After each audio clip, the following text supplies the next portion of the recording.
नमस्कार. विचार शृंखला नामस्मरे निरंतर भाग 5. ज्ञानेश्वर माऊलींचा हरिपाठ म्हणजे माऊलींचं हृदय आहे. हरिपाठ ही वारकऱ्यांची संध्या आहे. भाविक माळकरी हरिपाठ म्हटल्याशिवाय अन्नग्रहण करत नाहीत.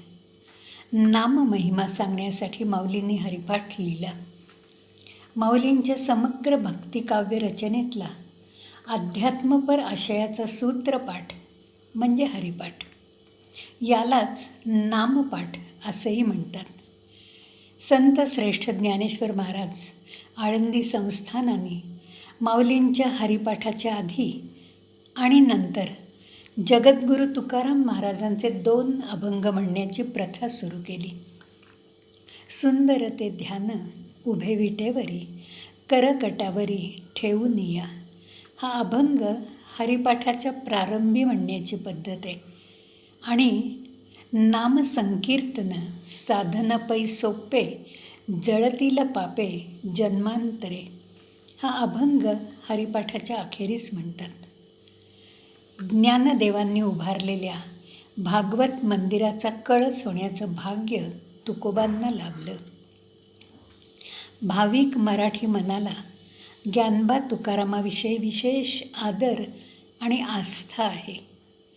ज्ञानबा तुकाराम ऐक्य मनाला प्रकर्षाने जाणवतं. मराठी भाविक मन नित्य ज्ञानेश्वरी आणि गाथा यांचा आधार घेतं. दरवर्षी आषाढ आणि कार्तिक महिन्यांच्या शुद्ध एकादशीला विठुरायाच्या नामाचा गजर करत दिंडी पंढरीला जाते. ज्ञानदेव तुकोबा ही मराठी मनाची मर्मबंधातली ठेव आहे. तो आपल्या जीवीचा जिव्हाळा आहे. आळंदीचा ज्ञाना आणि देहूचा तुका. लाखो भाविकांच्या हृदयावर ज्ञाना तुका ही अक्षरं कोरलेली आहेत.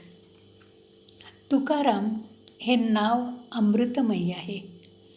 तुकाराम हे नाव उच्चारताना स्वतःचा विसर पडायला लागतो. संत संग येई घरा अशी तळमळ मनाला लागते. संतांची संगत म्हणजे संतांच्या सद्विचारांची नित्य सोबत असणं. समाज केवळ पांडित्याने मोठा होत नाही, तर समाजाच्या विकासाला माणुसकीचा प्रेमाचा आधार लागतो. तुकोबांसारखे संत म्हणजे विठुरायाची प्रेमसुखाची लेकरं. जे जे जगती नित्य सुंदर संत नांदती तिथे निरंतर.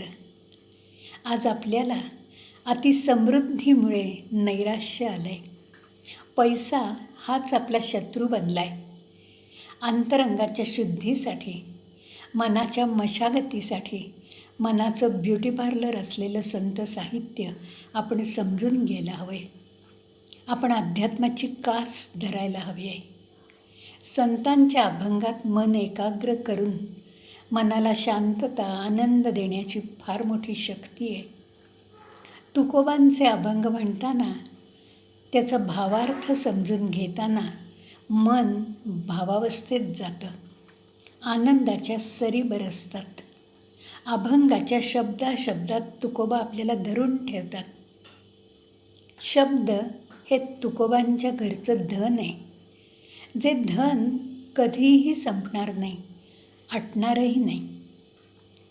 विठू भक्तीचं पिसं लागलेल्या तुकोबांनी आपल्या कितीतरी अभंगात विठू नामाचं महत्त्व सांगितलं आहे. तुकोबा म्हणतात, मनोभावे अतीव प्रेमाने नाम घेतलं की भगवंत भेटतो. त्यासाठी रानावनात जायला लागत नाही. नाम उच्चारिता कंठी पुढे उभा जग जेठी. ऐसे धरोनिया ध्यान मने करावे चिंतन. नामामुळे आपलं सगळं जीवन विठुमय प्रेममय होऊन जातं. विठुरायाचं नाम त्याच्या भक्तांच्या जीवनाचं सर्वस्व असतं. नाम गोड पुरे कोड सकलही, असं तुकोबा म्हणतात. विठू नामाचं सामर्थ्य विठुरायापेक्षा त्याच्या भक्तांना जास्त माहीत असतं. त्यामुळे विठू नामापुढे त्यांना वैकुंठाचं सुखही फिकं वाटतं. तुकोबा म्हणतात, नामापुढे तेजाचं वलय स्वकर्तृत्वाने अनुभवता येतं.